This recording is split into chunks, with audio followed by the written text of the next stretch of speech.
الحمدللہ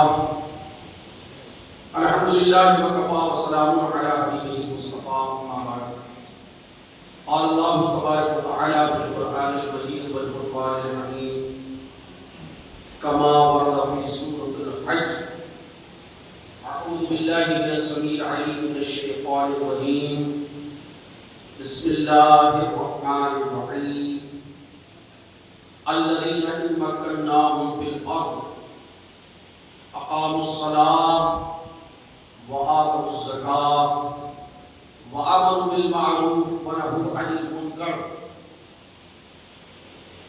وللہ عاقبۃ الامور وقال سیدنا رسول اللہ صلی اللہ علیہ وآلہ وسلم الخلافۃ بعدی 30 سنہ او کما قال آمنت باللہ صدق اللہ البصیر القدیر وصدق رشید النذیر والحمد للہ رب العالمین۔ عزیزان گرامی رضی اللہ، عشاقان صحابہ و اہل بیت، السلام علیکم ورحمۃ اللہ تعالی وبرکاتہ۔ سب سے پہلے بارگاہ خیر الانام سید الانس والجان نبی پاک صاحب الاولاق سیاد افلاق شاہ موجودات نیر تابہ روشن درشہ روح الفدا احمد مصطفیٰ حضور محمد مصطفیٰ صلی اللہ علیہ وآلہ وسلم کی مقدس بارگاہ میں درود پاک کا نذرانہ با آواز بلند پیش کریں۔ اللہم صلی علی سیدنا نبینا شفیعنا نبینا مولانا محمد کما تحب وترضى وصلی علیہ صلاۃ و سلام علیک یا سیدی یا سیدی یا مکی یا مدنی یا عربی یا قرشی یا عرشی یا فرشی یا آقائی یا مولائی یا ملجائی یا رسول اللہ صلی اللہ علیہ وآلہ وسلم۔ ایک مرتبہ اور نبی اور آل نبی کی بارگاہ میں بلند آواز سے پڑھ لیں صلی اللہ علیہ وآلہ صلی اللہ علیہ وآلہ وسلم صلاۃ و سلام علیک یا سیدی یا حبیبی یا رسول اللہ صلی اللہ علیہ وآلہ وسلم۔ ہر ایک ابتدا سے پہلے، ہر ایک انتہا کے بعد، ہر ایک ابتدا سے پہلے، ہر ایک انتہا کے بعد ذات نبی بلند ہے ذات خدا کے بعد۔ ذات نبی بلند ہے ذات خدا کے بعد، اور دنیا میں احترام کے لائق ہیں جتنے لوگ، دنیا میں احترام کے لائق ہیں جتنے لوگ، میں سب کو مانتا ہوں مگر مصطفیٰ کے بعد۔ میں سب کو مانتا ہوں مگر مصطفیٰ کے بعد۔ اور قتل حسین اصل میں مرگ یزید، قتل حسین اصل میں مرگ یزید ہے۔ اسلام زندہ ہوتا ہے ہر کربلا میں، اسلام زندہ ہوتا ہے ہر کربلا کے بعد۔ اور ایوان نجد کے پرخچے اڑا گیا، ایوان نجد کے پرخچے اڑا گیا، آیا نہ ایسا پھر کوئی احمد رضا کے بعد، آیا نہ ایسا پھر کوئی احمد رضا کے بعد۔ حضرات گرامی، جیسا کہ آپ جانتے ہیں کہ نئے سال کے نئے مہینے کا آغاز ہو چکا۔ اللہ تبارک و تعالیٰ جل مجدہ الکریم کی بارگاہ میں دعا ہے کہ مولا اس نئے سال کی تمام تر برکتوں سے ہم تمام باقرول والوں کو مالا مال فرما، اور جو گناہ ہم سے آئندہ سال ہوئے اس کی توفیق، توبہ کی توفیق بھی ہمیں نصیب کرے، اور آئندہ اس نئے شروع ہونے والے سال میں ہمیں گناہوں کی بیماری سے بھی شفا یابی عطا فرمائے۔ حضرات گرامی، تھوڑا سا میں تمہیدی طور پر آغاز سال کے تعلق سے ایک دو جملے عرض کروں گا. آپ دیکھ رہے ہیں 14 صدیاں گزر رہی ہیں. کتنی؟ بولیے بھائی. روزہ جمعہ میں خاص طور سے روزہ رکھتے ہیں. 14 صدیاں کا زمانہ ان قریب رفتہ رفتہ گزر رہا ہے. کون سی ہجری شروع ہو گئی ہے؟ دیکھیے ادھر. بنا دیکھے تو بتا ہی نہیں پائیں. بھیا دیکھ کے بتا. اچھا اسلام کا خاصہ ہے یہ بھی. یہ کہیں اور نہیں ملے گا آپ کو سوائے اسلام کے. دوسری جگہ کیا ہے جسے ودیا کا گھر کہتے ہیں, ودیا نگر کہتے ہیں. وہاں کیا ہے؟ وہاں کہتے ہیں ہم نقل نہیں کرنے دیں گے. یہی ہے نا بھائی.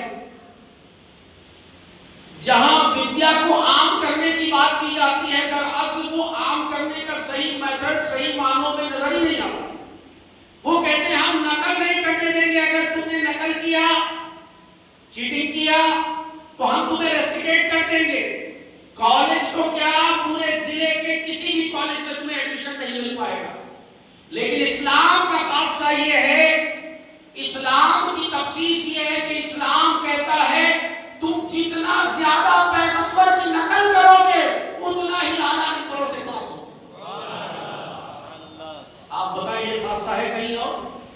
یہ تخصیص یہ اسپیشلٹی ہے کہیں اور؟ نہیں ہے. قربان جاؤں اسلام پر اور پیغمبر اسلام پر. لیکن تھوڑا سا آپ توجہ کریں تو دیکھیں کہ اسلام کے اندر جو سال کا آغاز ہوتا ہے ماہ محرم الحرام سے. اس مبارک نام میں پہلی بات تو بڑی برکتیں ہیں. نام ہی ہے محرم. کیا نام ہے؟ محرم. محرم کا مطلب کیا ہوتا ہے؟ تھوڑا سا اور اسے آسان کرتے ہیں. محرم کہتے ہیں احترام والے کو. کسے کہتے ہیں؟ احترام. محرم, مکرم, منظم یہ سب ایک ہی مادہ سے ہے. اس کا روٹ کاز جو ہے آپ لیگل سینس میں ایٹیمولوجیکل سینس میں اگر آپ دیکھیں گے تو اس کا جو روٹ کاز ہے, روٹ کاز کیا ہوتا ہے؟ ایک مادہ ہوتا ہے جس سے الفاظ نکلتے ہیں, فیملی بنتی ہے. اور یہ ہر زبان میں ہوتا ہے. آپ عربی میں دیکھ لیں, اردو میں دیکھ لیں, انگلش میں دیکھ لیں, ہر لینگویج میں یہ سسٹم پایا جاتا ہے. ہر لینگویج میں. جیسے ایک لفظ ہے عالم, آپ برسوں سے سنتے چلے آ رہے ہیں عالم. یہ لفظ عالم کہاں سے نکلا؟ ہمارے یہاں تو کہتے ہیں مولانا. میں نے آپ کو یہ بات بتائی ہے کہ یہ تو کوئی ڈگری اور کسی سند پر کسی سرٹیفکیٹ پر یہ جملہ لکھا ہی نہیں ہوتا. یا تو عالم لکھا ہوتا ہے, یا فاضل ہوتا ہے, یا حافظ ہوتا ہے, یا قاری ہوتا ہے, یا مفتی ہوتا ہے. اس کے علاوہ مولانا کسی سند پر لکھا نہیں ہوتا. یہ کہاں لکھا ہے؟ اس کو اگر آپ دیکھیں گے تو یہ اللہ کی کتاب کے اندر تیسرے پارے کے آخری میں لکھا ہے. مولانا مددگار, مدد کرنے والا. تو بہرحال یہ جو لفظ عالم ہے یہ کہاں سے نکلا ہے؟ یہ علم سے نکلا ہے. علم کتنے حرف پر مشتمل ہے؟ عین لام میم. اور مادہ کی خاصیت یہ ہے روٹ ورڈ, روٹ کاز جو ہوتا ہے وہ 3 حرف پر یعنی 3 ورڈز پر یہ موقوف ہوتا ہے. علم سے نکلا عالم, معلوم, معلومات, متعلم. یہ سارے کے سارے الفاظ کہاں سے نکل کے آئے؟ بولیے. علم میں سے. اگر علم نہ ہوتا تو اس میں سے یہ کچھ بھی نہ ہوتا. تو محرم یعنی احترام والا. اب اس کا جو پہلا نقطہ ہے, پہلی بات تو میں نے آپ کے سامنے رکھ دی کہ یہ پہلا سال یعنی سال کا پہلا مہینہ ہی ایسا ہے جو بڑے احترام والا ہے, جو بڑا محرم ہے, مکرم. اور خاص جو توجہ طلب نقطہ ہے وہ اس سے بھی زیادہ توجہ کا طالب ہے. وہ کیا ہے کہ آپ اس مہینے کی 10ویں تاریخ کو دیکھیں تو وہ عظیم و شان قربانیاں رب کی بارگاہ میں پیش کی گئی ہیں کہ جس کی گواہی آج بھی کرب و بلا کے ریت کے تپتے ہوئے ذرے ظاہر کر رہے ہیں. بولیے ہے یا نہیں؟ اچھا ایک چیز اور آپ غور کریں کہ جب سال کا اینڈ ہوتا ہے, آپ ادھر دیکھیں ادھر نہ دیکھیں, بھائی وہ جو آئے ہیں وہ بھی وہی ہے, 2 ہاتھ 2 پیر 2 آنکھیں 2 کان. لیکن ہمارے یہاں کیا ہوتا ہے, ذرا سا کوئی ہلا تو سب اس کو دیکھتے ہیں, بھائی دیکھیں کیا ہوا. آپ ادھر دیکھیں بات میں بتا رہا ہوں، شاید اس سے بیشتر آپ نے یہ بات سنی ہوگی لیکن غور نہ کیا ہوگا۔ یہ کوئی ایسی بات نہیں بتا رہا ہوں کہ نئی بات لے کر آئے، اسلام میں نیا کچھ بھی نہیں ہے، نیا کچھ بھی نہیں ہے، جو کچھ ہے وہی 14 صدیاں پرانا ہے۔ بس بات ہے سمجھنے کی۔ وہ کہتے ہیں صبح کا بھولا اگر شام کو گھر آ جائے تو اسے، بولو بھائی، اسے بھولا نہیں کہتے، لیکن شرط کیا ہے کہ وہ کب آ جائے؟ شام کو۔ یہاں تو مسئلہ یہ شام نہیں، رات بھی ہو گئی اور پھر صبح ہو گئی، ابھی تک آیا ہی نہیں بیچارہ، دروازہ بھی کھلا ہے، اب آ جائے، اب تو آ جائے، اب جمعہ میں ہی آ جائے۔ تو ماہ محرم الحرام کی 10 تاریخ کو عظیم الشان قربانی پیش کی، اور جب سال کا اختتام ہوتا ہے، سال کا اختتام ہوتا ہے ماہ ذی الحجۃ الحرام پر، تو اس ماہ کی 10ویں تاریخ کو بھی اللہ کی بارگاہ میں عظیم الشان قربانی پیش کی گئی۔ کیا مطلب؟ اسلام کا آغاز بھی قربانی پر ہے اور اسلام کی انتہا بھی، بولیے بھائی، قربانی پر ہے۔ لیکن آج 14 صدیاں گزرنے کے بعد بھی آج کا مسلمان قربانی کے مفہوم اور مطالب کو سمجھنے سے قاصر نظر آ رہا ہے۔ کیوں؟ تھوڑا سا آپ غور کریں۔ آپ نماز کے لیے آتے ہیں، وقت کی قربانی، بولیے ہے یا نہیں؟ وقت کی قربانی دینا ہے۔ آپ زکوٰۃ ادا کرتے ہیں، اسلام کا دوسرا رکن، زکوٰۃ میں آپ کو مال کی قربانی دینا ہے۔ آپ روزہ رکھتے ہیں، روزے میں آپ کو اپنی نفسیاتی خواہشات کی قربانی دینا ہے۔ آپ حج کرنے جائیں گے، دوران حج، مناسک حج میں جو ارکان ادا کیے جاتے ہیں، سارے کا سارا مناسک، اس میں کیا ہوتا ہے؟ اس میں محنت اور مشقت کر کے اپنی طبعی خواہشات کی قربانی دی جاتی ہے۔ مطلب کیا ہوا؟ اسلام کے جو ارکان ہیں، پہلا رکن یہ تو توحید و رسالت، ایمان کی شکل میں سب سے نمبر، بولیے کس پر ہے؟ 1 پر، کہ اگر ایمان نہ ہو تو اس کے بعد کے جو رکن ہیں، 4 نماز، روزہ، حج و زکوٰۃ، یہ بھی قابل و قبول، بولو بھائی پیچھے والوں، روزداروں، افطار کے ٹائم تھوڑا سا وہ ہو جاتا ہے کہ ہاں بھائی اب وقت نزدیک ہے، مگر دل میں بڑی مایوسیت رہتی ہے۔ لیکن مایوسیت یہ جو ہے مومن کا شیوا نہیں ہے، یہ کافروں کا شیوا ہے۔ کافر بہت جلدی مایوس ہوتا ہے، مومن تو اللہ کی رحمت سے کبھی مایوس ہوتا ہی نہیں۔ ہاں، ابھی میں نے شعر پڑھا نا کہ قتل حسین اصل میں مرگ یزید ہے، اسلام زندہ ہوتا ہے کربلا۔ تو مومن تو زندہ دل ہوتا ہے، مومن کا دل کبھی نہیں مرتا، مومن ہمیشہ زندہ دل ہوتا ہے۔ تو پتا چلا کہ اسلام کا تعلق قربانی کے ساتھ بڑا ہی گہرا، بڑا ہی قربت والا ہے، قریبی تعلق ہے اسلام کا قربانی سے۔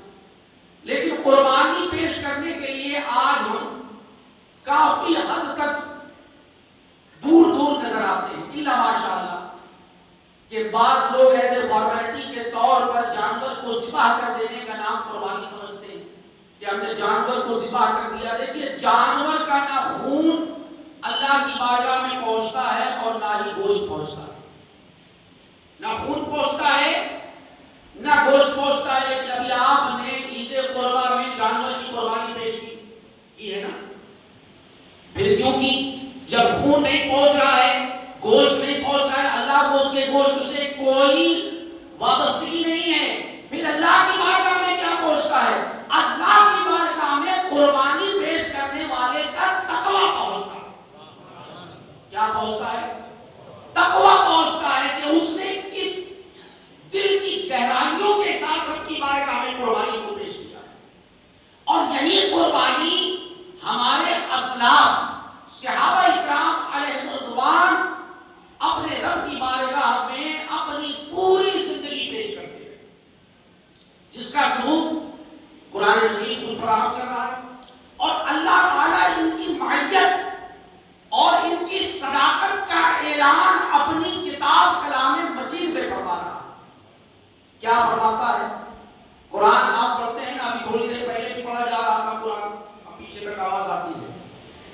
سمجھ میں کچھ نہیں آتا.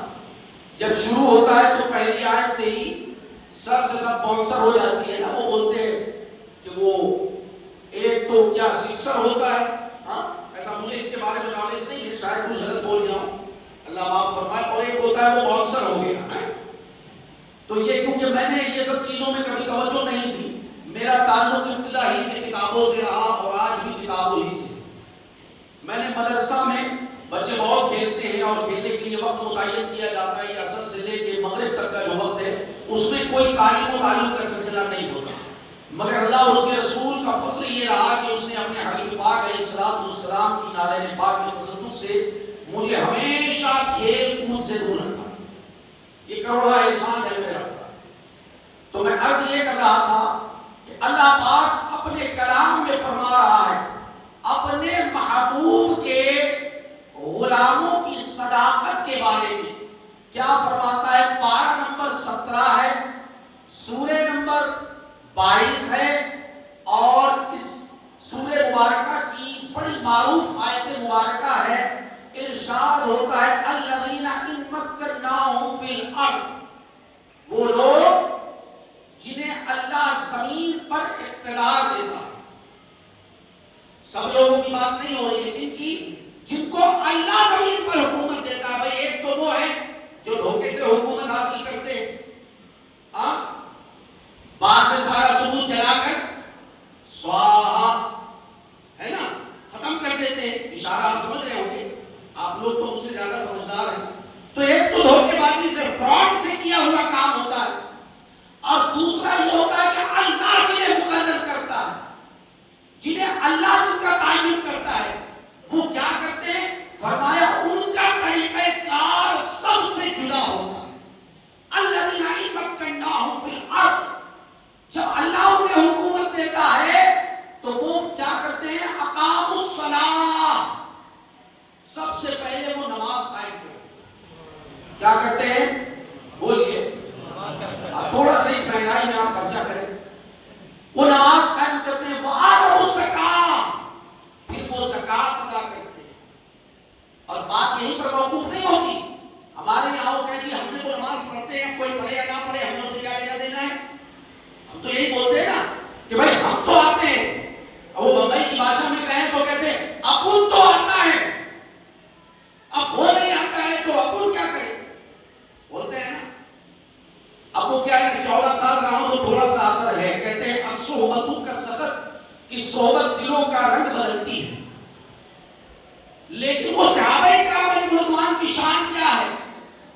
ان کے بارے میں قرآن کہتا اقاموا الصلاۃ وآتوا الزکاۃ, وہ نماز بھی قائم کرتے ہیں, زکات بھی ادا کرتے ہیں, وامروا بالمعروف, اور وہ نیکی کا حکم دیتے ہیں. وہ کیا کرتے ہیں؟ نیکی کا. تھوڑا آواز آپ کی سلو ہے. وہ نیکی کا حکم دیتے ہیں, یعنی اپنی نمازیں بھی ادا کرتے ہیں اور نیکی کا حکم دے کر دوسروں کو بھی نمازی بنانے کی جدوجہد کرتے ہیں, وہ جہاد کرتے ہیں, تاکہ دوسرے بھی ہمارے معاشرے میں, ہماری سوسائٹی میں, ہمارے کمیونٹی کے اندر دوسرے لوگ بھی نمازی بن جائیں. اس کے لیے وہ جدوجہد کرتے ہیں. بات یہاں پہ بھی ختم نہیں ہوتی. فرمایا بالمعروف ونہوا عن المنکر, اور وہ گناہ سے روکتے ہیں. اب آج ہمارے یہاں معاشرے میں گناہوں سے روکنے کا جو تصور ہے, جو کنسپٹ ہے, وہی ختم نظر آتا ہے. اگر کوئی کسی کو کہہ بھی دے تو لوگ کہتے ہیں میاں تم اپنی کرو, اپنے آپ کو دیکھو جا کے, معلوم ہے تم بہت بڑے مولانا ہو گئے. لوگ کہتے ہیں نا ایسا. ہاں, اس کا جواب بھی قرآن میں ہے. بھائی قرآن میں سب کچھ ہے, لیکن آپ قرآن کو سمجھو تو قرآن کو کس سے سمجھتے ہیں ہم؟ قرآن کو سمجھتے ہیں ہم یوٹیوب سے, قرآن کو سمجھتے ہیں ہم گوگل سے. اب ہم قرآن کو سمجھ رہے ہیں, وہ نیا آ گیا چیٹ جی پی ٹی سے ہم قرآن کو سمجھنا چاہ رہے ہیں. ہاں, کبھی نہیں سمجھ پاؤ گے, کیونکہ قرآن کو اگر سمجھنا ہے تو وہ سمجھنے کے لیے آپ کو صحابہ کرام علیہ رضوان کی زندگی کو سمجھنا ہوگا. قرآن کیا کہہ رہا ہے کہ جب ہم انہیں اقتدار دیتے ہیں تو سب سے پہلا کام ان کا کیا ہوتا ہے؟ اقاموا الصلاۃ وآتوا الزکاۃ وامروا بالمعروف ونہوا عن المنکر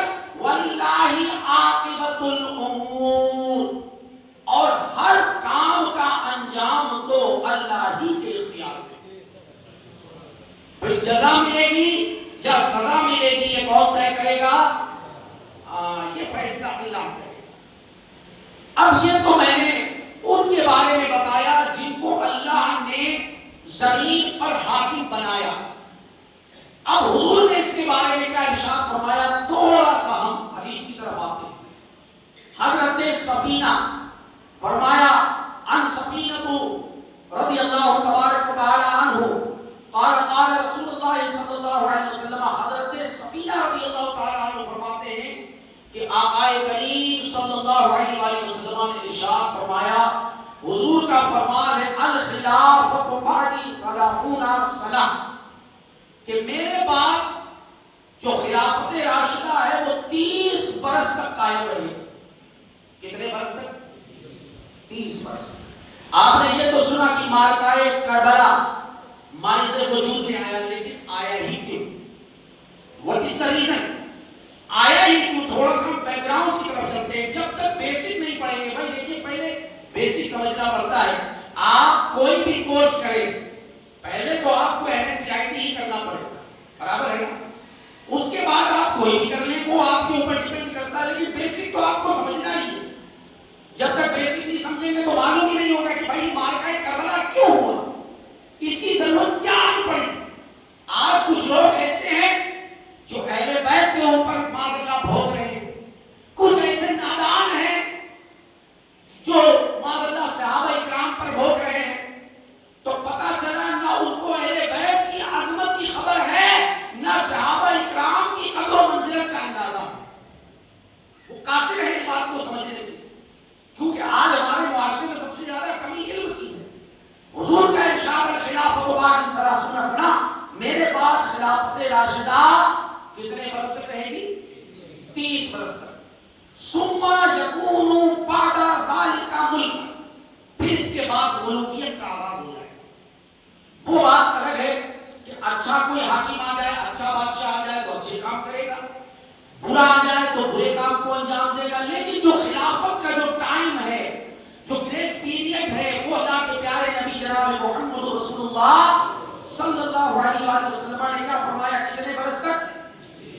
30 برس تک اختتام پذیر ہو جائے.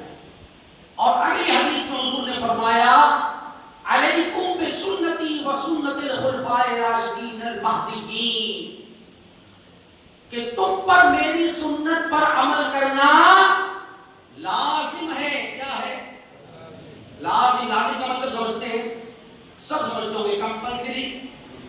ہاں کمپلسری یعنی تمہیں حضور فرما رہے میری سنت پر عمل کرنا ہی ہے.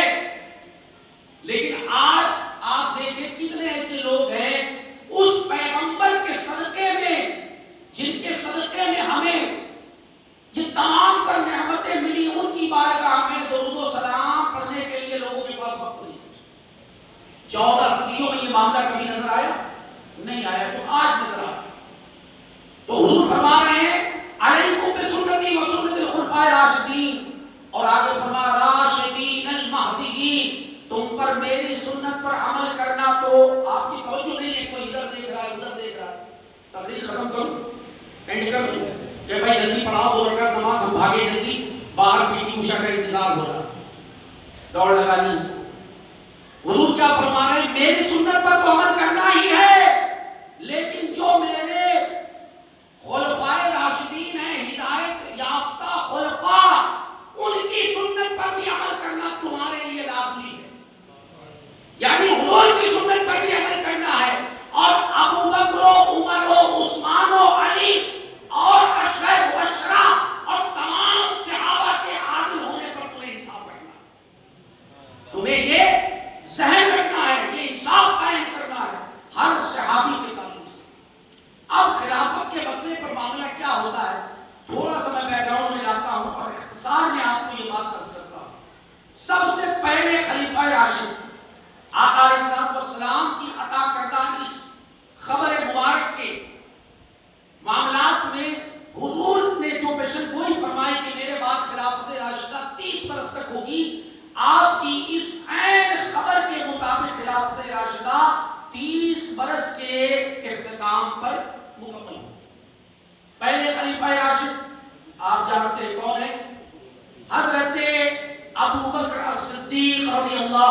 تبارک و تعالیٰ عنہ جن کی دور خلافت کا معاملہ 2.5 برس پر مشتمل تھا.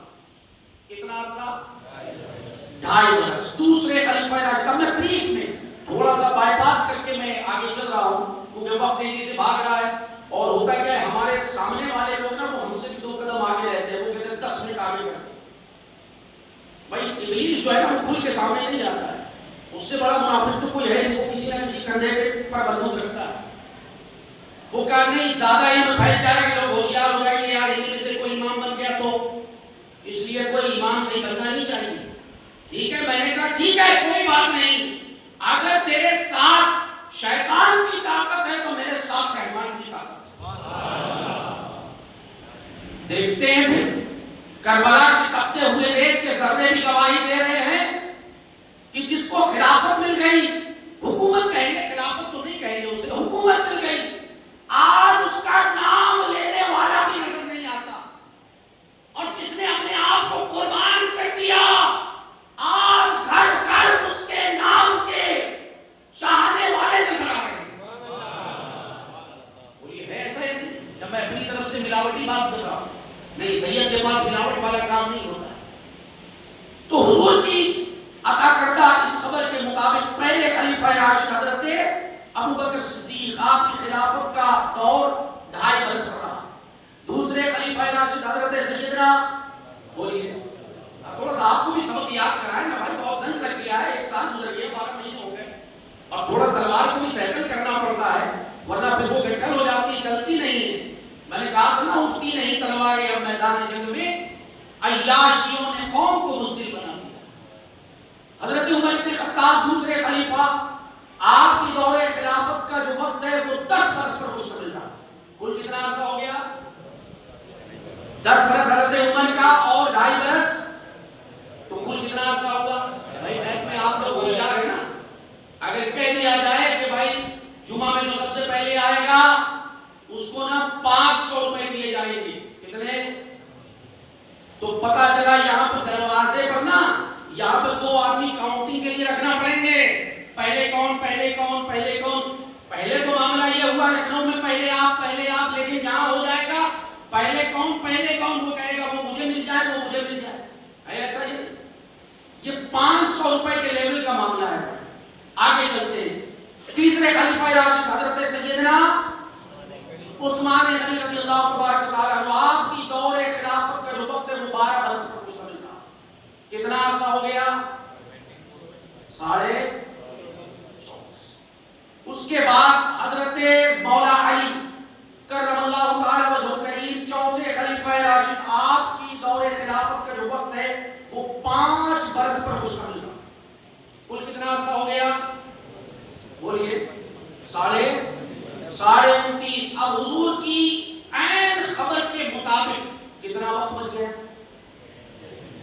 صرف آگے والے بول رہے ہیں, پیچھے والوں نے ٹینڈر نہیں بھرا, وہ کانٹریکٹ نہیں لے پائے, مس ہو گیا. آج کل سب مس کے چکر میں پڑے ہیں اور یہ مس کے چکر میں مس نہ ہو جائے. میں یہ سوچتا ہوں 29.5 ہو گیا. اب 6 مہینے کا وقت بچ گیا تو پہلے 4 خلفاء کے طریقے کے مطابق اسی طریقے اسی منہاج کے مطابق 5ویں خلیفہ راشد حضرت سیدنا امام حسن مجتبی آپ خلافت راشدہ کے عہدے جلیلہ پر متوقع ہوئے اور آپ کی خلافت کا جو وقت ہے وہ 6 مہینے کا مشتمل ہے. کل کتنا عرصہ ہو گیا؟ 30 برس مکمل ہو گئے. تو اب اگر آپ اس انداز میں اور اس طریقے کے مطابق دیکھیں تو خلیفہ وقت یعنی خلفائے راشدین 4 نہیں بلکہ 5. کتنے ہوئے؟ 5. اب امت میں خلافت کے مسئلے پر میں چونکہ بالکل کنکلوژن آپ کے سامنے رکھ رہا ہوں بریف میں شارٹ میں تاکہ ہم جلد ہی کربلائے معلی تک پہنچ سکیں اور انشاءاللہ اگلے جمعہ ہم پہنچیں. اب تھوڑا سا کیا ہے یہ دور ہے لیزی والا تو 1 ہفتہ تو لگ جائے گا بھائی کربلا تک پہنچنے. اور یہ کربلا ہے, میں کہتا ہوں نا یہ کربلا ہے اور کربلا ہی میں سب کا بھلا ہے. اس لیے یہی بہتر ہے, یہی افضل ہے, یہی اعلیٰ. تو حضور کی عین خبر کے مطابق خلافت راشدہ 30 برس پر اختتام شروع ہو گئی. اب خلافت کے مسئلے پر جو اختلاف پیدا ہوا وہ کہاں سے ہوا؟ جب حضرت مولا علی کرم اللہ تعالی وجہ الکریم خلافت راشدہ کے عہدے جلیلہ پر فائز المنام ہوئے تو اس وقت حضرت امیر معاویہ رضی اللہ تبارک و تعالی عنہ آپ صوبہ دمشق کے گورنر چلے آ گئے. یہ صوبہ دمشق جو آج ملک شام ہے یہ پورا ملک ہو گیا، کیٹری ہو گیا. اس وقت یہ ایک صوبہ تھا، ایک ریاست تھا، جیسے آپ گجرات کہیں. یہ اس وقت صوبہ دمشق کے گورنر چلے آ رہے تھے. متفقہ خلافت جو حضرت ابوبکر اور عمر کے زمانے تک قائم رہی، اس کو حضرت عثمان غنی رضی اللہ تبارک و تعالی عنہ کے زمانے میں توڑ دینے کی بھرپور کوشش کی. اور حضرت عثمان غنی رضی اللہ تبارک و تعالی عنہ کے حوالے سے میں نے ابھی 2 جمعہ پہلے آپ کے سامنے یا 1 جمعہ پہلے میں نے بات رکھی تھی کہ آپ کو انہی منافقوں نے، بلوائیوں نے، خارجیوں نے آپ کو شہید کیا. آپ کی شہادت کے جو ظاہر کرنے والے لوگ بنے وہ یہی بلوائی تھی. حضرت عثمان غنی کو شہید کر دیا گیا. پھر حضرت مولا علی کرم اللہ تعالی وجہ الکریم آپ خلافت راشدہ کے عہدے جلیلہ پر متمکن ہوئے. اب انہوں نے دیکھا کہ بھائی بے شک خلافت تو حضرت مولا علی کرم اللہ تعالی وجہ الکریم کے پاس ہے، تو انہوں نے ہونا یہ چاہیے تھا کہ جب حضرت مولا علی خلیفہ راشد مقرر ہوئے، 4تھے خلیفہ راشد، تو ان کو اپنی گورنری کو مولا علی کرم اللہ تعالی وجہ الکریم کے تابع کرنے کے بجائے اور آپ کی خلافت پر دست حملت پر بیعت کرنے کے بجائے حضرت امیر معاویہ رضی اللہ تبارک و تعالی عنہ نے آپ نے اپنی آزادانہ حکومت کا اعلان اپنے صوبہ دمشق میں کر دیا.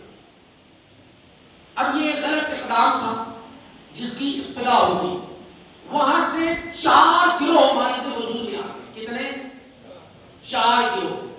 پہلا گروہ وہ تھا جو حضرت مولا علی کرم اللہ تعالی وجہ الکریم کے ساتھ ہوا اور آپ کی محبت میں، آپ کی رفاقت میں اتنا غلو کیا کہ انہوں نے حضرت امیر معاویہ رضی اللہ تبارک و تعالی عنہ پر طعن و تشنیع اور معاذ اللہ برا بھلا کہنا شروع کر دیا. ایک گروہ تو یہ ہو گیا جسے شیعہ علی کا نام دیا گیا.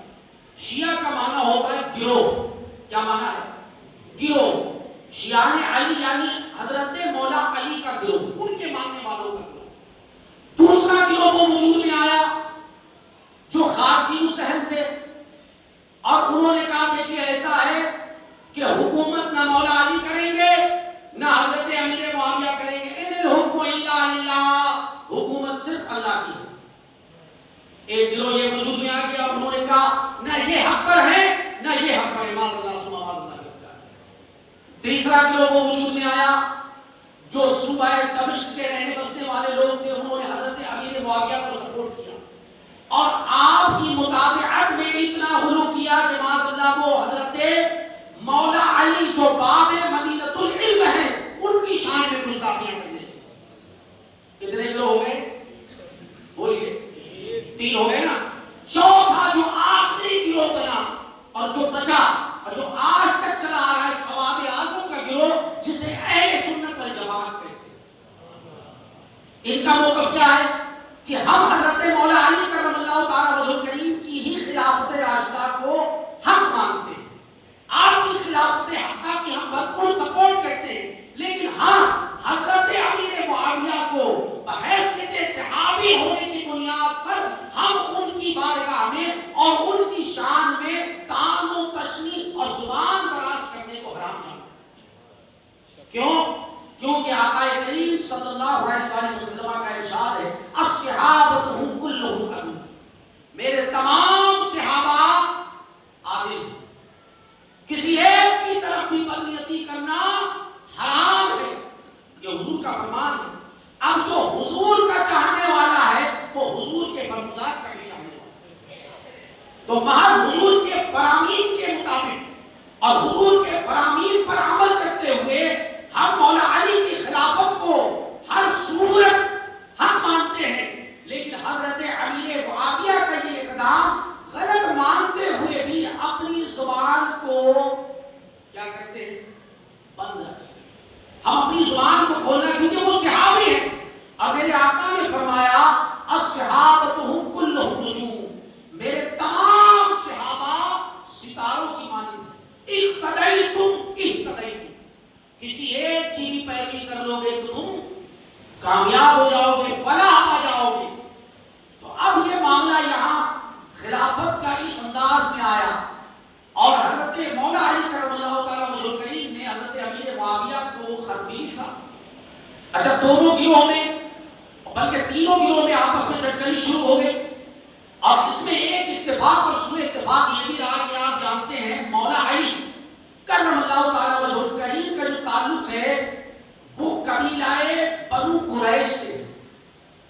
حضرت امیر معاویہ کا جو تعلق ہے وہ قبیلہ بنو امیہ سے، اور یہ پچھلے وقتوں سے ایک اتفاق اور ایک ایسا معاملہ چلا آ رہا تھا کہ آپس میں ان کا اختلاف برسوں سے چلا آ رہا تھا، اور یہی اختلاف آخر میں جا کے معرکہ کربلا میں واقع ہوا۔ مولا علی نے خط بھیجا کہ بھائی معاویہ، یہ بات آپ سمجھے کہ مجھے اسی طرح خلیفہ راشد مقرر کیا گیا ہے جیسا کہ مجھ سے پہلے ابو بکر و عمر و عثمان کو مقرر کیا گیا، تو میں آپ کو اپنی بیعت کی دعوت پیش کرتا ہوں۔ مگر انہوں نے بیعت نہ کی اور اپنی گورنری کو آپ کے تابع کرنے کے بجائے اس کو آزادانہ طریقے سے اس کو ڈکلیئر کر دیا۔ وہاں سے ایک نئے معاملات کی اطلاع ہو گئی۔ اب ایک گروہ ہو رہا جس کا نعرہ یہ رہا ان الحکم الا للہ، یہ وہ لوگ ہیں جو صرف اللہ اللہ اور اللہ کی وحدانیت کا اقرار کرتے ہیں، رسول مکرم صلی اللہ علیہ وآلہ وسلم کی عظمت اور آپ کی رسالت ان کے دل میں کہیں نظر نہیں آتی۔ یہ وہ لوگ ہیں، اور ان کے بارے میں میرے آقا نے فرمایا تھا کہ یہ گروہ، یہ ٹولہ میری امت کے آخری زمانے تک رہے گا۔ یہ ٹولہ، یہ گروہ آخری زمانے تک رہے گا، اور اس کی پہچان بھی میرے آقا نے بتا دی تھی کہ پہچان کیا ہوگی؟ پہچان یہ ہوگی قراءتہ وما قراءتہ، صلاۃہ وما صلاۃہ، یہ قرآن تم سے بہتر پڑھے گی، قرآن تم سے بہتر پڑھے گی۔ آپ کئی فیکٹریز میں جا کے دیکھیے تو بڑے حلق سے نکالے الحمدللہ الحمدللہ الحمدللہ، بڑے حلق سے حال نکالتے ہیں کہ قرآن تم سے بہتر پڑھیں گے، لیکن قرآن ان کے حلق سے نیچے نہیں اترے گا۔ نمازیں تم سے زیادہ پڑھیں گے، اتنی زیادہ پڑھیں گے کہ کمروں کے اندر جمعہ قائم کر دیں گے۔ اللہ کرے اشارہ سمجھ میں آ جائے۔ اللہ اس نحوست کو ہمارے باکروز سے نیست و نابود فرمائے۔ تو یہ نمازیں اتنی پڑھیں گے، قرآن اتنے پڑھیں گے، روزے اتنے رکھیں گے، سیام و وما سیام، لیکن ان کا اینڈ کیا ہوگا؟ فرمایا یمرقون من الدین کما یمرق السهم من الرمح، یہ اس طرح دین سے نکل جائیں گے جیسے تیر شکار سے نکل جاتا ہے، دین میں ان کا کوئی بھی حصہ نہیں رہے گا۔ اور فرمایا یہ آخری وقت تک یہ ٹولہ، یہ گروہ میری امت میں موجود رہے گا۔ ان کا کام کیا ہوگا کہ یہ صرف اللہ کی وحدانیت کا نعرہ بلند کریں گے، یہ نظام مصطفیٰ نہیں، نظام الہی مانتے ہیں، شریعت مصطفیٰ نہیں، شریعت الہی۔ آج بھی ایسے لوگ ہیں، بعض متشدد جماعتوں کے ملاؤں کے پاس بھی یہی نعرہ پایا جاتا ہے، یہی نعرہ پایا جاتا ہے۔ حضور نے فرمایا کہ یہ دین سے نکل جائیں گے وہ ایک شخص، بخاری مسلم کی متفق علیہ حدیث ہے، ایک شخص جس کا نام ذوالخویسرہ تمیمی ہے۔ آخری بات بتا رہا ہوں، آخری حدیث، ذوالخویسرہ تمیمی۔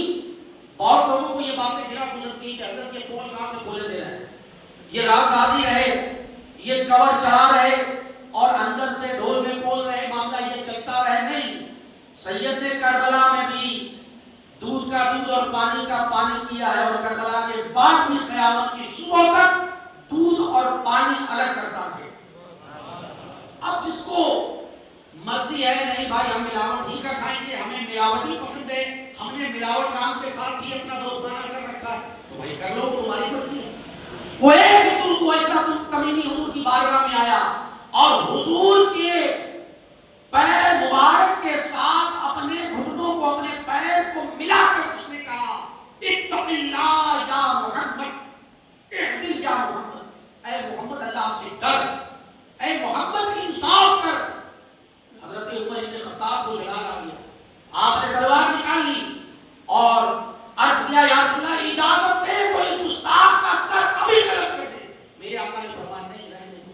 ایک روایت میں آتا ہے خالد بن ولید کو جلال آ گیا، حضور نے فرمایا نہیں خالد بن ولید رہنے دو، کیونکہ یہ منافق ہیں، یہ نماز روزہ میں کثرت سے ہیں، اگر تم نے ان کو مارا تو معاشرے میں، سوسائٹی میں افواہ پھیل جائے گی کہ دیکھو مسلمان اپنے مسلمان بھائیوں کو مارنا شروع کر دیا، کر نہیں، اس کو چھوڑ دو، اس کو جانے دو۔